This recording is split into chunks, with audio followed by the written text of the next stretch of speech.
CM ನಡುವೆ ಮತ್ತೆ ಶುರುವಾಯಿತು ಪರಿಷತ್ ಫೈಟ್. ಪಟ್ಟು ಬಿಡದೆ ಪೈಪೋಟಿಗೆ ಸಿಎಂ ಸಿದ್ದರಾಮಯ್ಯನವರು ಮತ್ತೆ ಡಿಕೆ ಶಿವಕುಮಾರ್ ಅವರು ಕೂಡ ಇಳಿದಿದ್ದಾರೆ. ಹೈಕಮಾಂಡ್ ಸಲಹೆ ನಂತರವೂ ಕೂಡ ಪಟ್ಟನ್ನ ಸಡಲಿಸ್ತಾ ಇಲ್ಲ ಸಿಎಂ ಡಿಸಿಎಂ.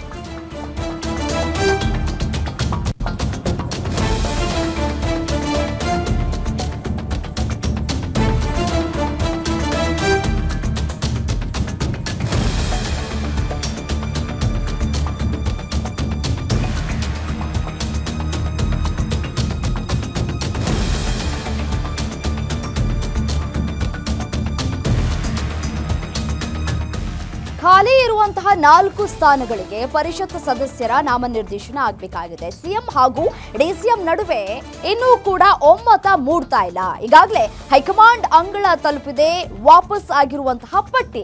ಸಿಎಂ ಸಿದ್ದು ಮತ್ತೆ ಡಿಸಿಎಂ ಡಿಕೆ ಶಿವಕುಮಾರ್ ಒಂದಷ್ಟು ಕೋಟಾ ಹಂಚಿಕೆಯಲ್ಲಿ ಒಮ್ಮತಗಳು ಕೂಡ ಮೂಡ್ ಬರ್ತಾ ಇಲ್ಲ. ತಲಾ 2 ಕೋಟಾಗಳಿಗೆ ಪಟ್ಟನ್ನ ಹಿಡಿದಿದ್ದಾರೆ ಸಿಎಂ ಸಿದ್ದರಾಮಯ್ಯ ಮತ್ತೆ ಡಿಸಿಎಂ ಡಿಕೆ ಶಿವಕುಮಾರ್. ಇದು ನಿನ್ನೆ ಮೊನ್ನೆಯಿಂದ ಆಗ್ತಾ ಇರುವಂತಹ ವಿಚಾರ ಅಲ್ಲ. ಖಾಲಿ ಇರೋದು 4 ಹುದ್ದೆ. ಬಟ್ ಆದ್ರೆ ಇದಕ್ಕೆ ಸಾಕಷ್ಟು ಜನರು ಕೂಡ ರೇಸ್ನಲ್ಲಿದ್ದಾರೆ, ನಾ ಮುಂದು ತಾ ಮುಂದು ಅಂತ ಹೇಳಿ.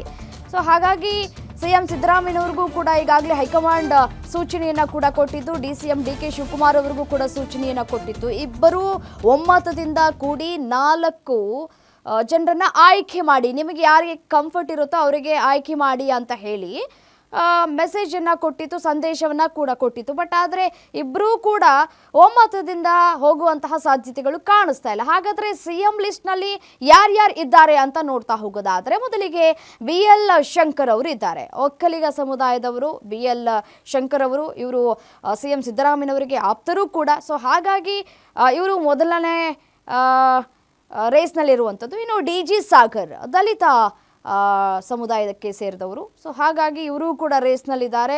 ಶಿವಕುಮಾರ್ ಪತ್ರಕರ್ತರಾಗಿದ್ದಾರೆ, ಅವರು ಕೂಡ ಪತ್ರಕರ್ತರಾಗಿದ್ದರು. ಸೊ ಹಾಗಾಗಿ ಅವರನ್ನು ನೇಮಕ ಮಾಡಬೇಕು ಅನ್ನುವಂತಹ ಮಾತುಗಳು ಕೂಡ ಕೇಳಿ ಬರ್ತಾ ಇದೆ. ದಿನೇಶ್ ಅಮೀನ್ ಮಟ್ಟು ಅವರ ಹೆಸರು ಕೂಡ ಮುನ್ನೆಲೆಗೆ ಬಂದಿದೆ, ಈಡಿಗ ಸಮುದಾಯದವರು.